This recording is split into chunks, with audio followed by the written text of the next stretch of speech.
Não quero lhe falar, meu grande amor, de coisas que aprendi nos discos. Quero lhe contar como eu vivi e tudo que aconteceu comigo. Por isso, cuidado, meu bem, há perigo na esquina. Eles venceram e o sinal está fechado para nós que somos jovens. Para abraçar seu irmão e beijar sua menina na rua. É que se fez o seu braço, o seu lábio e a sua voz. Você me pergunta pela minha paixão. Digo que estou encantada com uma nova invenção. Eu vou ficar nesta cidade, não vou voltar pro sertão, pois vejo vir vindo no vento cheiro de nova estação. Eu sinto tudo na ferida viva do meu coração. Nossos ídolos. Bueno, muchas gracias a los que nos invitaron para estas conferencias, a Carlos, a Marco, a Paula y en general a todo el equipo de la Comisión de Verdad y Justicia y Memoria. Es un lapsus argentino de justicia. Y también a ustedes, al público presente, por estar aquí escuchándonos. Realmente ha sido muy interesante todo lo que estamos aprendiendo estos días. Bueno, vamos a pasar ahora del norte de Latinoamérica al sur de Latinoamérica. Vamos a pasar a Argentina y tal como lo plantea un poco el título, yo voy a intentar especificar lo que tuvo el 68 argentino, pero más propiamente voy a hablar también del Cordobazo, que fue lo que le dio trascendencia, no solo nacional, sino también internacional, al movimiento que se gestó en mayo del 69. Nosotros sabemos que, y esto se ha estado planteando aquí en estos días, que las cronologías son siempre flexibles, según los lugares, según los actores, y por eso en el caso argentino en particular, creo que en muchos otros lugares también, pero en el caso argentino en particular uno tendría que hablar de unos largos 60, the long 60s, que creo que claramente, y esto digamos ha sido sostenido por muchas personas, si tuviéramos que señalar cuándo empiezan los 60 en Argentina, habría un acuerdo casi generalizado respecto al año 59, o sea, el momento de la Revolución Cubana, por dos circunstancias especiales. En primer lugar, bueno, porque uno de los líderes de la revolución, el Che Guevara, era argentino, pero no solo por eso, sino porque se vivía también en Argentina, yo voy a volver después sobre esto, un contexto muy particular, que era la situación de un gobierno sumamente ilegítimo. Ya voy a contextualizar un poco para que ustedes se ubiquen, pero además con un dato muy importante, que era la proscripción política del partido peronista, del partido que había estado 2 veces en el gobierno y había sido derrocado por un golpe militar en el año 55, y que era el partido además al que mayoritariamente adherían los trabajadores.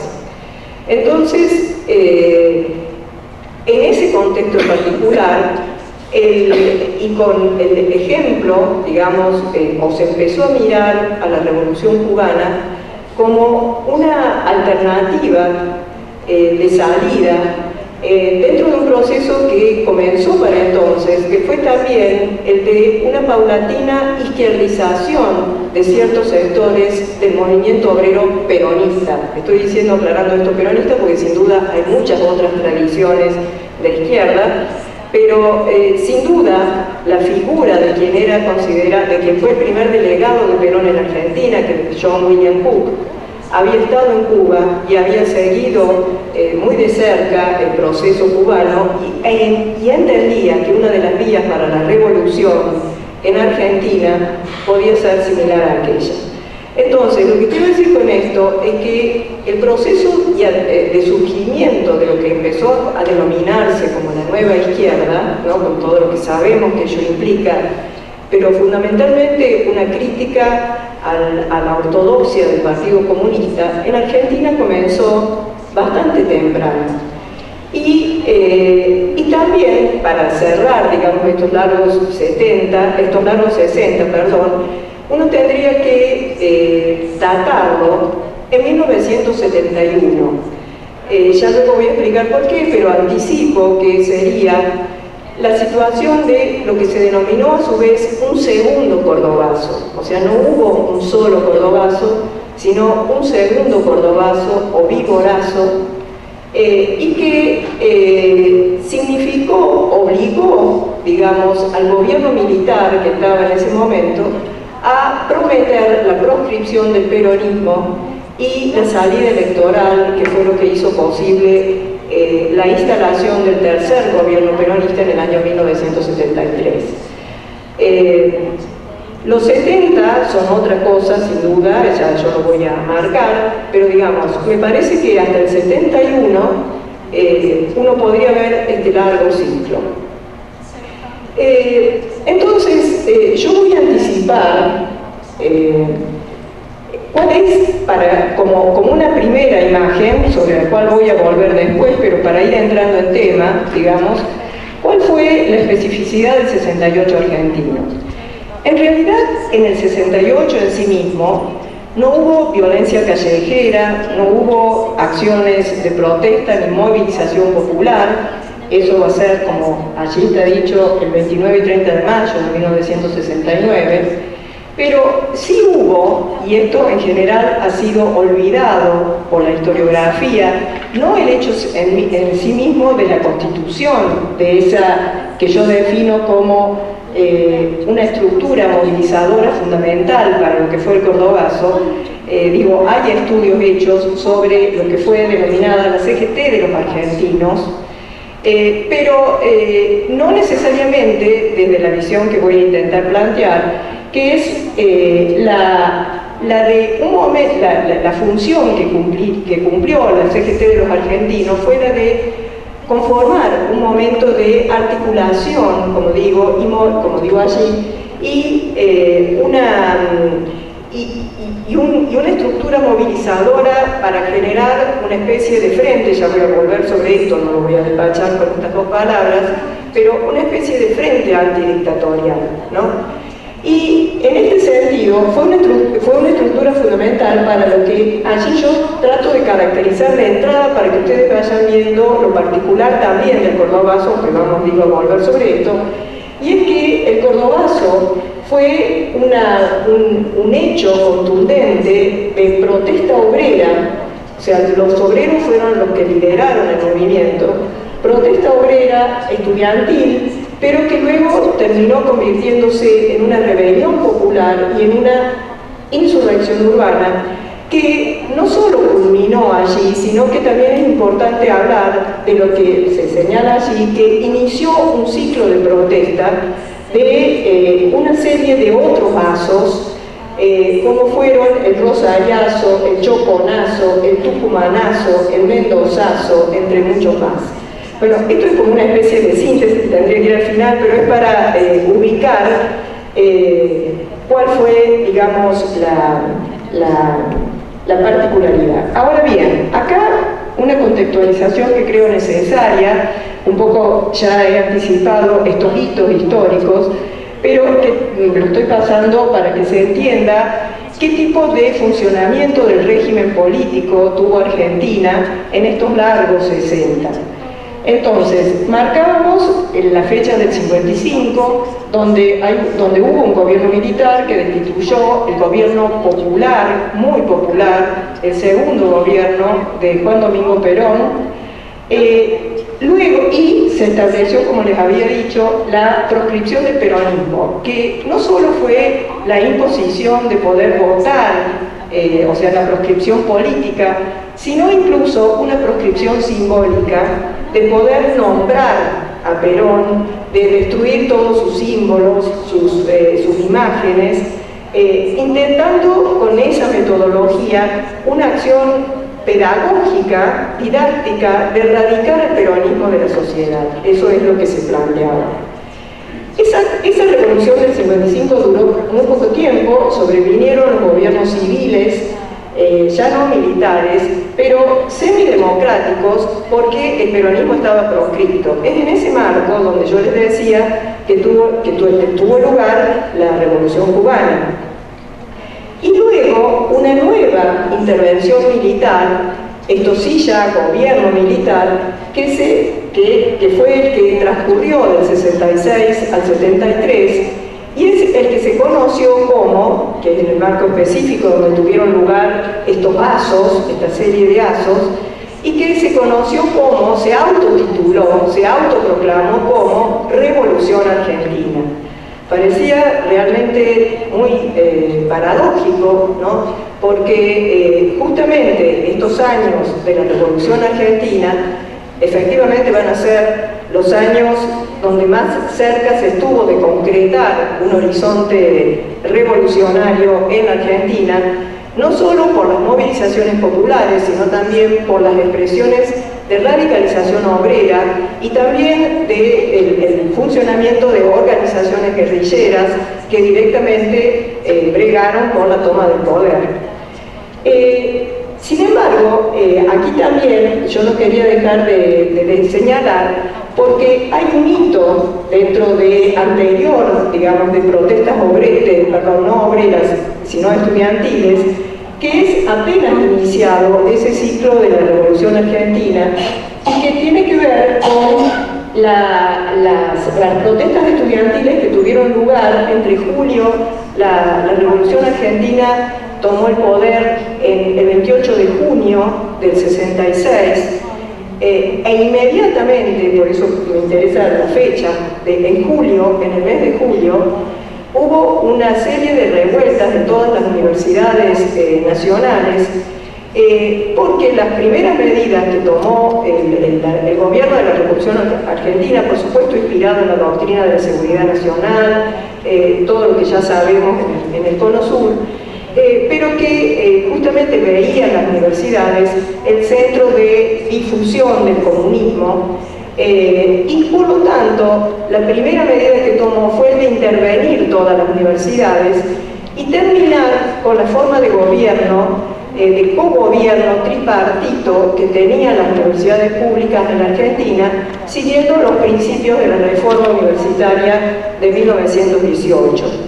Y por lo tanto, prohibir también, o sea, no solo intervenir y disponer autoridades unipersonales designadas desde arriba, desde el Poder Ejecutivo, sino también prohibir todo tipo de actividad política, gremial, como los centros estudiantiles.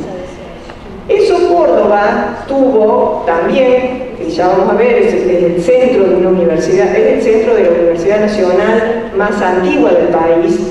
La Universidad de Córdoba fue fundada en el año 1613, y por lo tanto, y era un centro universitario sumamente importante.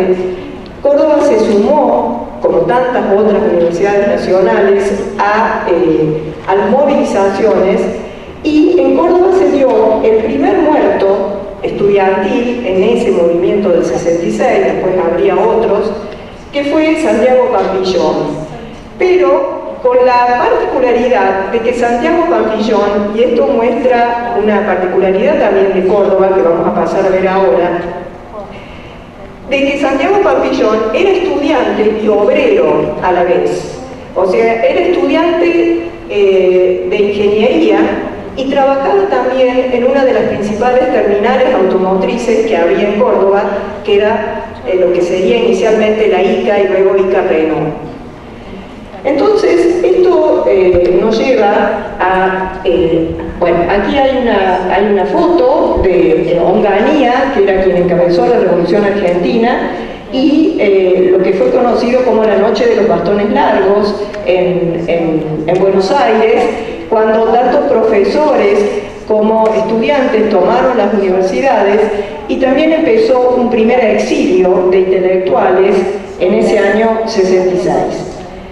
Pero lo que a mí me interesaba destacar, para que se entienda, digamos, sobre todo para los que no son argentinos, ¿por qué Córdoba? O sea, ¿qué particularidad tenía Córdoba para que se convirtiera en el lugar de la protesta? Yo creo que la pregunta es importante, es oportuna, porque justamente desde el primer momento en que aconteció esta protesta, se la denominó Cordobazo. Es decir, Cordobazo no es un nombre que hayamos dado los historiadores con posterioridad. Si uno revisa los diarios del momento, ya se habla de Cordobazo. Y esto es indicativo porque justamente lo que muestra es que la ciudad toda fue el sujeto de la protesta, más allá de que por supuesto vamos a identificar los principales actores. Pero quiero decir, es Córdoba el lugar de la protesta, y no solo como lugar de la protesta, y esto es lo que me interesa destacar, no como mero escenario, sino yo diría como una constelación capaz de reunirnos diferente. O sea, Córdoba en ese momento, en esos años 60, tuvo esa particularidad. ¿Y por qué? Bueno, uno tendría que pensar que Córdoba condensaba para entonces un pasado y un presente, o sea, lo tradicional. Estamos hablando de su universidad, que es de 1613, donde estudiaron, era la única universidad de todo lo que sería el Virreinato del Río de la Plata, y desde antes, ¿no? Es más antigua que la Universidad de Buenos Aires, y lo importante de esto también, allí se formó casi toda la dirigencia política, pero además Córdoba fue un polo de desarrollo dentro de lo que era el desarrollismo vigente para entonces como proyecto económico, y fue el lugar donde se instalaron las primeras automotrices, las primeras terminales automotrices en el país. Luego se instalaron en la zona del Gran Buenos Aires, pero las primeras automotrices, como dice ahí, que se instalaron en la segunda mitad de los 50, dentro de un propio proyecto de Perón. O sea, esto generalmente se lo asocia con Frondizi, con el desarrollismo, pero en realidad eso fue la segunda etapa. Y esto significó que se radicaran en Córdoba primero la Kaiser norteamericana y también la Fiat italiana, ¿no? Y bueno, y empezó a generar un importante movimiento de crecimiento urbano, de atracción de migración interna, pero también un polo obrero muy importante, que además Córdoba para entonces era una ciudad relativamente chica, que creció enormemente como consecuencia de este desarrollo metalmecánico, porque generó un desarrollo de también otro tipo de autopartes, pero relativamente chica en el sentido de poder establecer vinculaciones entre los diversos sectores sociales, ¿no? Bueno, pero con sindicatos líderes, como dije, que como fueron el sindicato mecánico y el MATA y el sindicato de Luz y Fuerza de los electricistas. Pero también lo importante es que Córdoba, y bueno, para sintetizar voy a tratar de un poquito más rápido, que Córdoba se convirtió en estos años de gran crecimiento económico, como un fenómeno similar al que vivió casi toda América Latina, no es ninguna cosa novedosa esto, un inmenso crecimiento de la matrícula universitaria, pero con la particularidad de que en Córdoba fundamentalmente se llegaban estudiantes de toda Latinoamérica, de Latinoamérica más cercana, es decir, Perú, Bolivia, Paraguay, Uruguay. Esto fue muy importante también por lo que va a significar con posterioridad. Pero además, allí hay otro punto que también dentro de esta constelación me interesa destacar y de este impacto de la Revolución Cubana que estábamos hablando antes.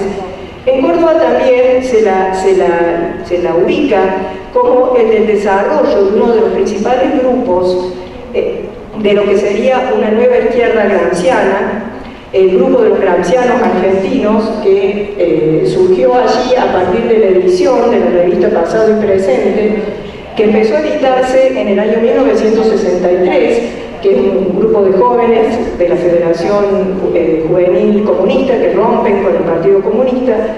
El principal referente de ellos, que luego estuvo exiliado en México, es Pancho José María Alicó, como también Héctor Smuckler, entre muchos otros, que también atrajo a intelectuales de Buenos Aires. Y por último, para tratar de decir esto de por qué Córdoba como constelación, también es importante el peso que la Iglesia Católica, por supuesto, la Universidad de Córdoba, cuando se fundó, fue una universidad jesuita, luego obviamente estatizada, pero el peso de la Iglesia Católica en Córdoba era importante, pero también para estos mediados de los años 60, Córdoba se convirtió en un núcleo importante de curas ligados a la teología de la liberación. O sea, de curas que optaron por la opción de los pobres y también por justamente de los curas villeros y todo esto.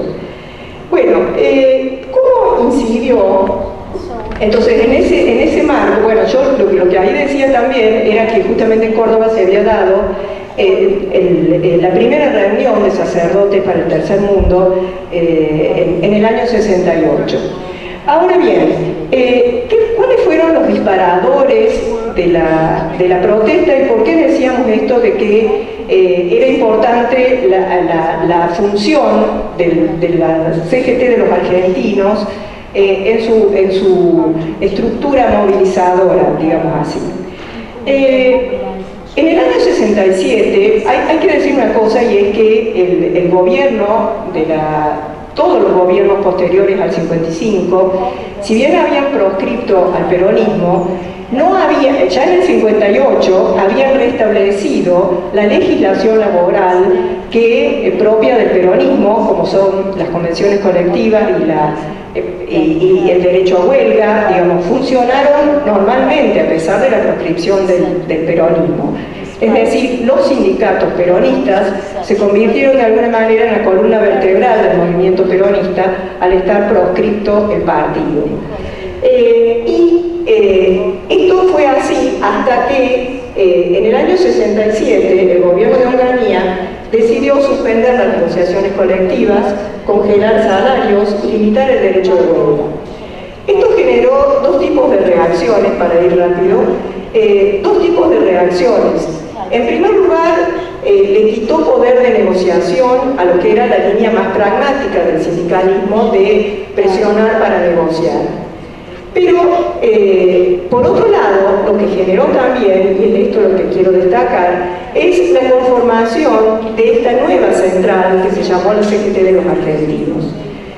Es importante recordar que en Argentina no hay más que una sola CGT reconocida. O sea, Argentina tiene un sistema de unicidad sindical donde hay un solo sindicato por rama industrial y una sola CGT reconocida. Es decir, la CGT de los argentinos no fue reconocida por el gobierno, sin embargo, actuó como el articulador, eso es lo que me interesaba destacar, como el articulador de los diversos sectores sociales que empezaron a oponerse a la dictadura. Allí nosotros, y eso en parte por quienes definió la CGT de los argentinos como sus enemigos, ¿no? O sea, claramente, en el momento de su constitución, que fue en marzo del año 1968, y luego en la Declaración de Córdoba, que fue de mayo, el 1 de mayo del 68, la CGT de los argentinos definió como sus adversarios a la dictadura, a la burocracia sindical y al imperialismo. Y hay una cuestión importante que también hay que destacar, y es la búsqueda de apoyos de la CGT de los argentinos en el interior, dentro de una posición que aspiraba a terminar con lo que definían como colonialismo interno, es decir, el colonialismo que Buenos Aires ejercía sobre el resto del país. Esto es muy importante porque la CGT de los argentinos se nutrió de una serie de ideales que yo creo son claramente 68istas, del 68, como es los ideales tercermundistas, ¿no? O sea, claramente había un discurso tercermundista, un refuerzo de la identidad latinoamericana contra todos los imperialismos, pero también un sentido de injusticia que le venía mucho también por el discurso de, digamos, de esta teología de la liberación, de una opción por los pobres, y también, yo lo que digo ahí, es un sentido de que fue posible construir un sentido de agencia. Ese sentido de agencia sin duda tuvo que ver, me parece, con lo que también a nivel internacional estaba ocurriendo, ¿no? O sea, el observar una serie de las otras acciones que tenían lugar en el mundo. Bueno, yo acá iba a hacer pasar un videíto de lo que fue el Cordobazo. Yo no sé si hay tiempo o si no lo pasamos, ¿Cuándo? Pero habría que ponerlo, a ver, antes de... Si se puede poner, sí, es muy cortito, pero para después tratar de conceptualizar. Imágenes, sí.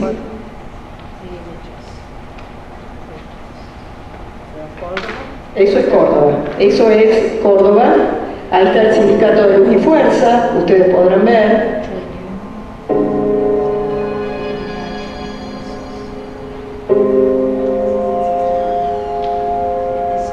Los trabajadores que vienen desde las fábricas, ya voy a explicar con más detenimiento cómo fue.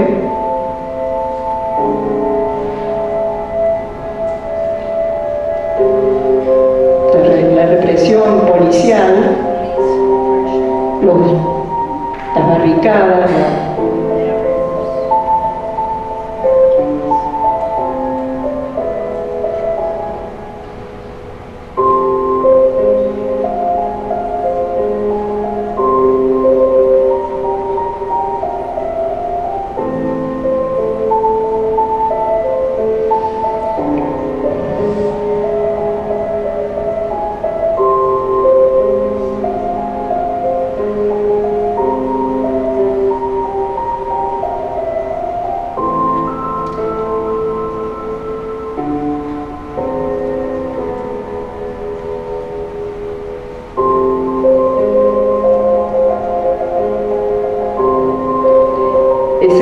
el ejército entrando en la ciudad a la tarde, porque la policía fue desbordada.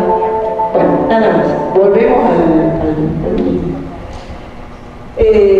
entonces, si uno tuviera que definir, volvemos a esto, o sea, ¿qué fue el Cordobazo? En primer lugar, hay una cuestión que aclarar, y es que el Cordobazo, si bien tuvo una especificidad y trascendió, digamos, como Cordobazo, como Córdoba, digamos, en realidad fue planeado como un paro general nacional convocado por ambas CGT. ¿Qué quiero decir la CGT de los argentinos, sino también la CGT oficial? ¿Por qué? Para un paro nacional por 24 horas para el 30 de mayo de 1969. Y esto tenía que ver con la demanda que los gremios estaban haciendo de restablecer las convenciones colectivas. Eso fue lo que unificó, digamos, a las dos CGT, la CGT más pragmática, si se quiere, y la CGT de los argentinos. Ahora bien, en Córdoba se decidió permitió cambiar la modalidad. Uno tendría que explicar, y si quieren después lo hacemos si hay tiempo,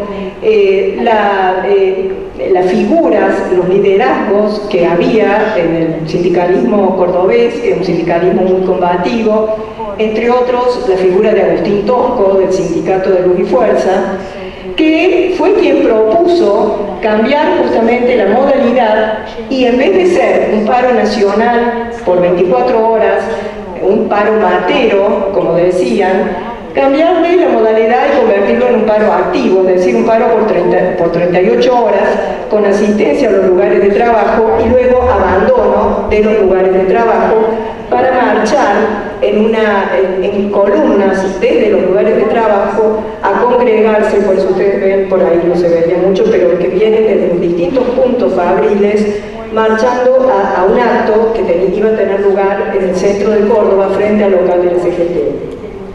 Ahora bien, ese paro entonces fue adelantado al día 29, porque se lo convirtió en un paro de 38 horas, y fue organizado con el movimiento estudiantil. Acá lo importante es que el liderazgo fue el liderazgo obrero, no el liderazgo estudiantil. Esto es lo propio del cordobazo. Pero además, por supuesto, los estudiantes también tenían sus propias reivindicaciones. Había habido ya 2 muertos estudiantes en protestas que había habido previamente durante los días de mayo. Entonces, eso hizo que se planificara como una protesta obrero-estudiantil con esta modalidad de marchar hacia el centro.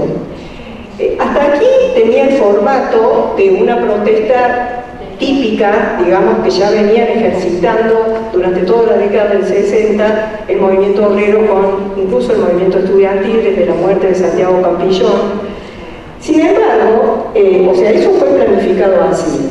Sin embargo, esta planificación no pudo cumplirse porque apenas intentaron llegar al centro, empezaron a ser reprimidos por la policía. O sea, todas las entradas de la ciudad se apostaron policías que no dejaba avanzar a las columnas.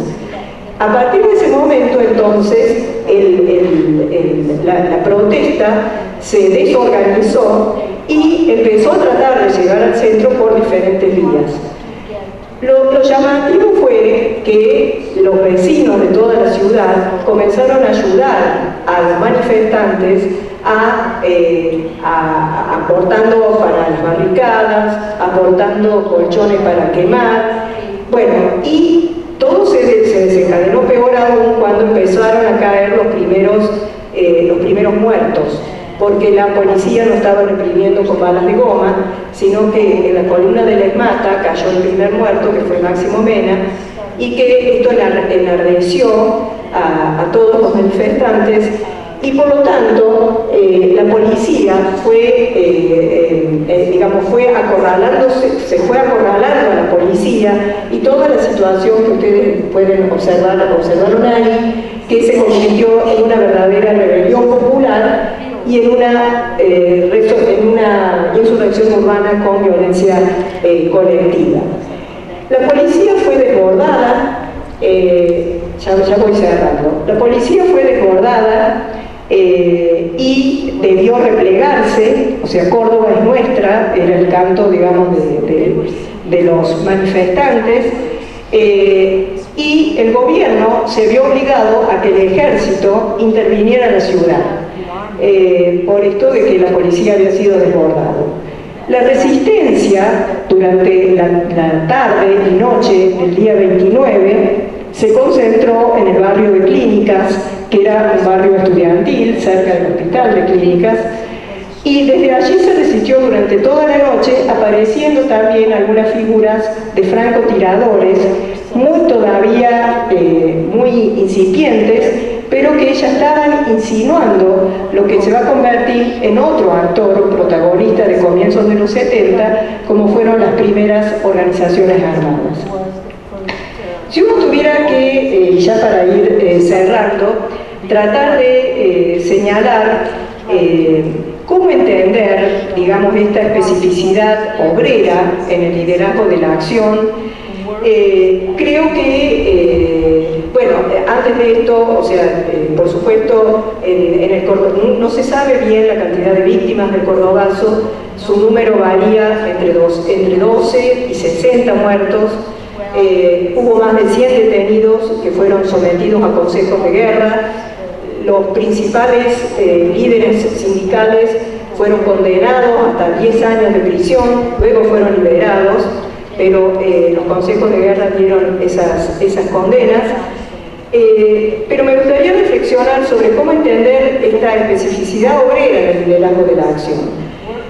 Bueno, creo que no podría entenderse sin la proscripción política del Partido Peronista, que era el partido, digamos, al que mayoritariamente adherían los trabajadores, sin la existencia de este sector de la CGT de los argentinos que actuó como este articulador, pero además con un tipo de sindicalismo que fue una novedad dentro del propio sindicalismo peronista, porque intentaba propiciar la articulación de diferentes sectores sociales en esto que yo definía un poco como un sindicalismo de movimiento social y que buscaba esta conformación de un frente con los sectores estudiantiles, intelectuales, incluso con algunas proto-organizaciones guerrilleras para destruir a la dictadura. Por lo tanto, sin esa articulación, porque también la CGT de los argentinos, como les decía, buscó su inserción en el interior, justamente en los lugares que luego fueron objeto de otros pasos. Rosario, Tucumán, fueron también lugares muy importantes de su inserción.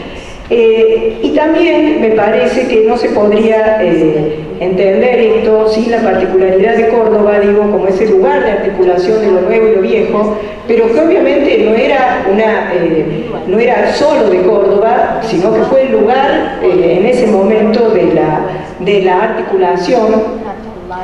Y también lo que me interesaría señalar para ver la trascendencia del Cordobazo es que el Cordobazo significó el inicio del fin de la dictadura. Efectivamente, luego del Cordobazo, habría mucho que explicar de esto, pero digo, luego del Cordobazo aparecieron en la escena pública las primeras organizaciones guerrilleras. Y cada uno hizo su lectura de lo que había ocurrido en Córdoba de una manera especial, según, digamos, la tradición política de la que provenían, ¿no? Pero lo cierto es que una de las organizaciones guerrilleras más importantes que tuvo la Argentina en cuanto a su inserción de masas, que fue Montoneros, la organización de izquierda peronista, apareció al cumplirse exactamente el primer aniversario del Cordobazo con el asesinato de Aramburu, que había sido uno de los principales destituyentes de Perón, de los que habían conformado la junta que lo destituyó a Perón. Y por otro lado, lo que inició el Cordobazo fue también, como dije antes, un ciclo de protesta, ¿no? Acá uso el concepto de tarro, que implica, digamos, una difusión de la protesta de los sectores más movilizados a los menos movilizados, pero también con un importante repertorio, de cambios en los repertorios de la acción colectiva, que esto es lo que uno también vio, llegando a posiciones sumamente radicalizadas en sectores del movimiento obrero, como los de la fábrica Fiat en Córdoba, que no habían tenido al comienzo una participación directa en el Cordobazo porque eran sindicatos de empresa, pero que en el año 71 darían expresión a lo que se conoció como el clasismo en Fiat. Mucho se decía, y en esto el grupo del pasado y presente también insistía en esto, que Córdoba era como la Turín, que era como la Turín argentina, ¿no? Y finalmente, para ya cerrar, porque creo que estoy pensando, el Cordobazo también dio lugar, este sindicalismo clasista de Fiat dio lugar a lo que se conoció como el segundo Cordobazo, que fue una nueva movilización, en este caso ya acompañada de algunas organizaciones guerrilleras en la marcha hacia el centro, que implicó la destitución, así como el asesinato de Aramburu había significado la destitución de Onganía, El segundo cordobazo significó la destitución de quien era presidente militar en ese momento, que era Leviston, y el reemplazo por Lanusse, y Lanusse que convocara a la salida electoral sin proscripciones, o sea, levantando la proscripción del peronismo. Para cerrar ya definitivamente, hay que decir que esta tradición, tanto del cordobazo como de la CGT de los argentinos, fue permanentemente recuperada por ciertos sectores del sindicalismo combativo en Argentina.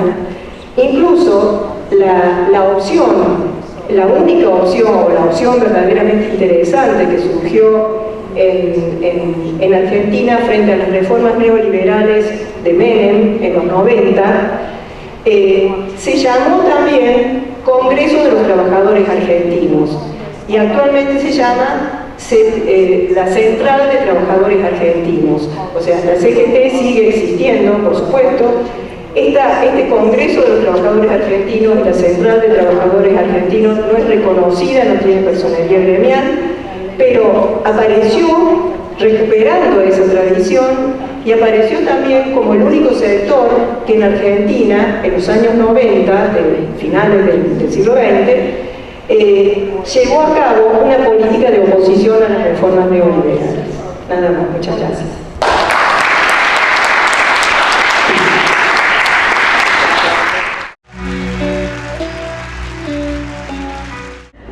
Bueno, muchas gracias por las preguntas y por las sugerencias.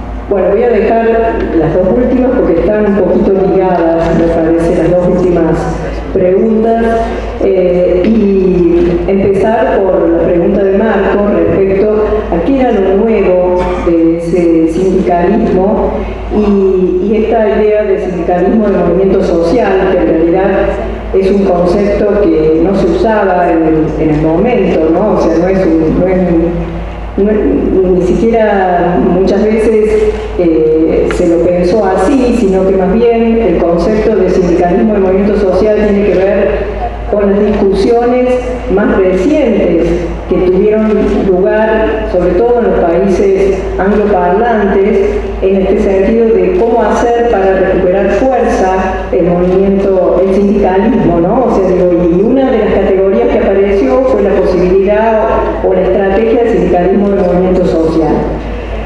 O sea, es un concepto que viene incluso de las discusiones de los especialistas en relaciones laborales, como digo, de la tradición inglesa y norteamericana.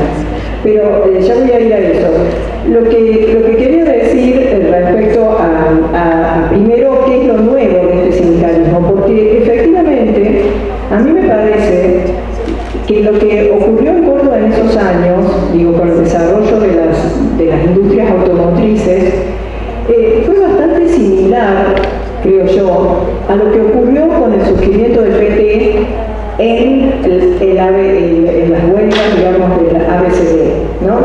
En el sentido de un sindicalismo, por lo menos a mí me parecía cuando leía algo sobre eso, porque este sindicalismo era un sindicalismo muy, eran trabajadores con muy buenos salarios, eran trabajadores concentrados en polos fabriles, que no había tradición previa en ese sentido en Argentina.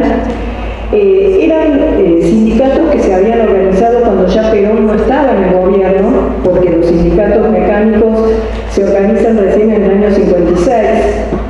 Entonces, en cierta forma, escaparon de una cierta línea de verticalidad, ¿no? Era un sindicalismo que además disputaba con sus centrales, o sea, las seccionales cordobesas disputaban con las centrales de Mata en Buenos Aires. Entonces, digamos, era un sindicalismo sin una tradición sindical previa, eso tendría de nuevo, que se organiza en un momento en que el peronismo estaba fuera del poder, con una serie de procesos también de radicalización al interior del propio peronismo, este espectro que iba, digamos, desde una posición más que iban tanto de la izquierda hasta la derecha, fuera después como de hecho es el peronismo, ¿no? Pero sobre todo con un claro sentido de autonomía y disciplina sindical frente a la burocracia sindical que ellos ubicaban en Buenos Aires. Eso sería, digamos, un poco lo novedoso de este sindicalismo, ¿no? Esto pasaba tanto en el sindicato de mecánicos, en el REMATA, como también en el sindicato de Luz y Fuerza, que no era, y esto vale la pena destacarlo, que el líder del sindicato de Luz y Fuerza, Eugén Tosco, no provenía de una tradición peronista. Se autotitulaba como conformaban lo que se denominaban los gremios independientes, pero un sentido muy particular del independiente porque no eran antiperonistas. O sea, ¿se entiende la diferencia? O sea, no eran peronistas, pero propiciaban la unidad en la lucha, en la lucha callejera.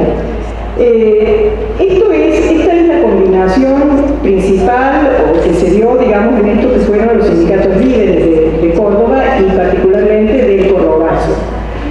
Ahora, con relación a lo otro, el sindicalismo de movimiento social que yo te decía, es más bien una hipótesis, en el sentido de que, como te digo, no es un término que se usara en la época, pero a mí me parece que el proyecto de la CGT de los argentinos, en esto de trascender la lucha gremial solo corporativa, de buscar la confluencia con otros sectores sociales, la de incorporar incluso a trabajadores que no eran asalariados, porque se pensaba, digamos, en los trabajadores que, por ejemplo, campesinos, ¿no? en las zafras, en cultivos de azúcar en Tucumán, digamos, o sea, no solo asalariados, y con esta idea de un programa político antiimperialista.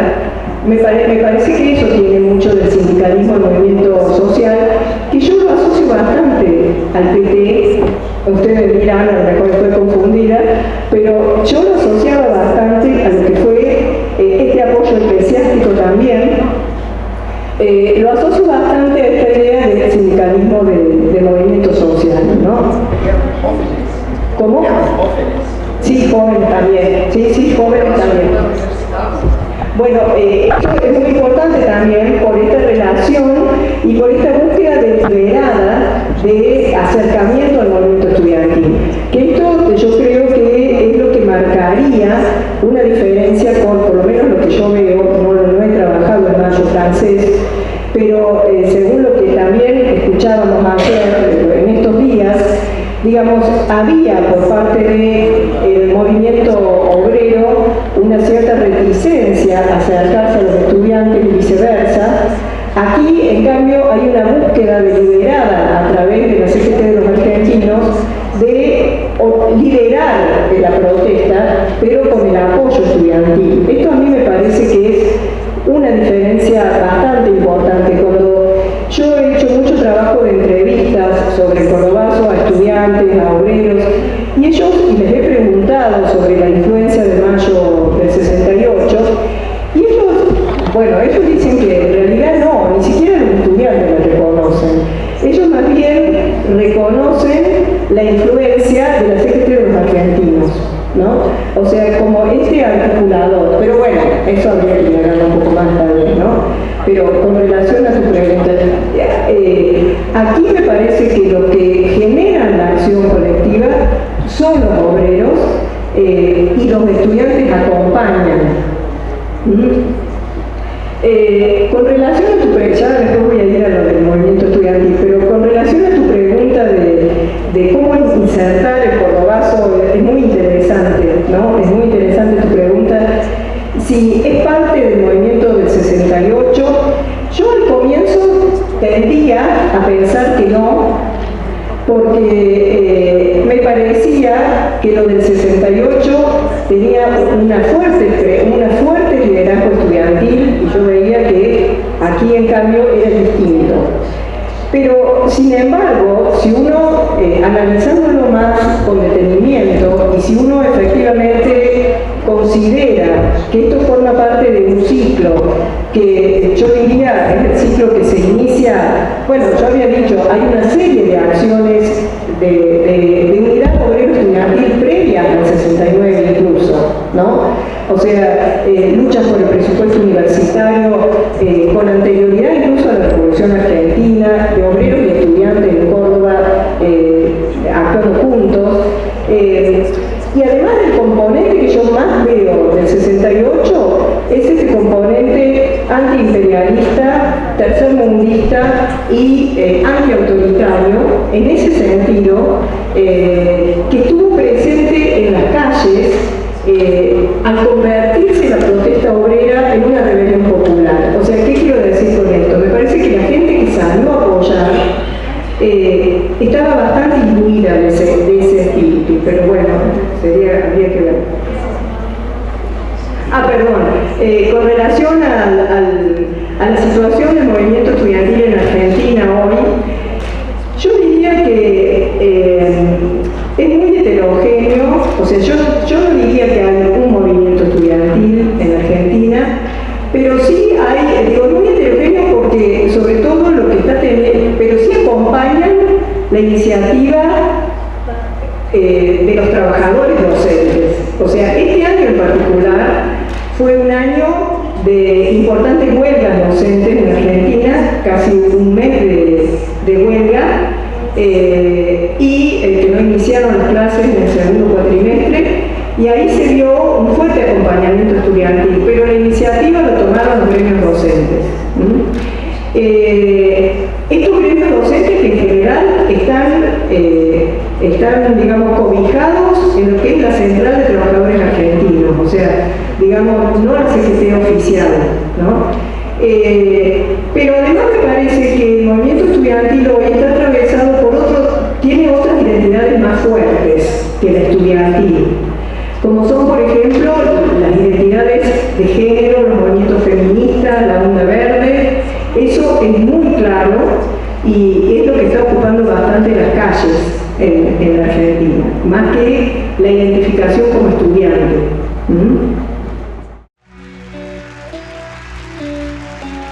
Não quero lhe falar, meu grande amor,